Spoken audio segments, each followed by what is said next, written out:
Everyone this is Shravya your biology mentor. ఈరోజు మనం vegetative propagation గురించి నేర్చుకుందాం. వెజిటేటివ్ ప్రొపగేషన్ అంటే ఏంటి? మదర్ ప్లాంట్ నుండి న్యూ ప్లాంట్ ఫామ్ అవడం. సో మెయిన్గా అవి 2 టైప్స్ ఉంటాయి. అవి natural propagation and artificial propagation. Natural propagation అంటే మన అందరికీ తెలుసు. It forms through natural propagation ఎలా జరుగుతుంది? త్రూ లీవ్స్ అండ్ స్టెమ్స్ ద్వారా జరుగుతుంది. And artificial, when it comes to artificial propagation, మెయిన్గా అవి 3 టైప్స్ ఉంటాయి. ఒకటి cutting, layering and grafting. So ఈ మూడిట్లో అమాంగ్ దిస్ 3 మనం గ్రాఫ్టింగ్ టెక్నిక్ గురించి ఈరోజు తెలుసుకుందాం. సో గ్రాఫ్టింగ్ టెక్నిక్ అంటే ఏంటి? సో గ్రాఫ్టింగ్ టెక్నిక్ అంటే మనం ఇప్పుడు చూస్తున్నారు చూడండి, ఈ ప్లాంట్ ఇది ఒక star fruit. So common name వచ్చి స్టార్ ఫ్రూట్ అంటాము.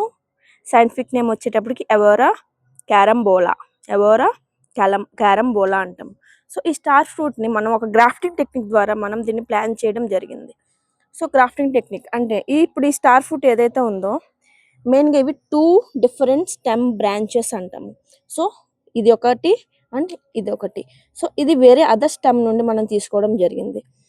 సో వేరే స్టెమ్ నుండి తీసుకున్న ఈ యొక్క స్టెమ్ పార్ట్ని ఒరిజినల్ ప్లాంట్ పార్ట్కి మనం చాలా స్టిఫ్గా టై చేయడం జరుగుతుంది.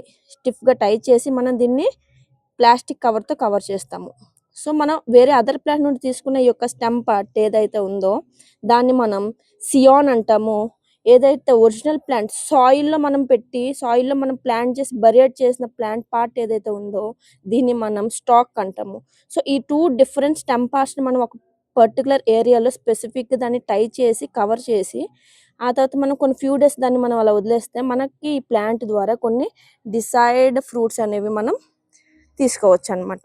So this is very important artificial propagation technique. And మనం నెక్స్ట్ కమింగ్ వీడియోస్లో కటింగ్ టెక్నిక్ ఎలా జరుగుతుంది, లేయరింగ్ ఎలా జరుగుతుంది అని కూడా నేర్చుకుందాం. Thank you for watching.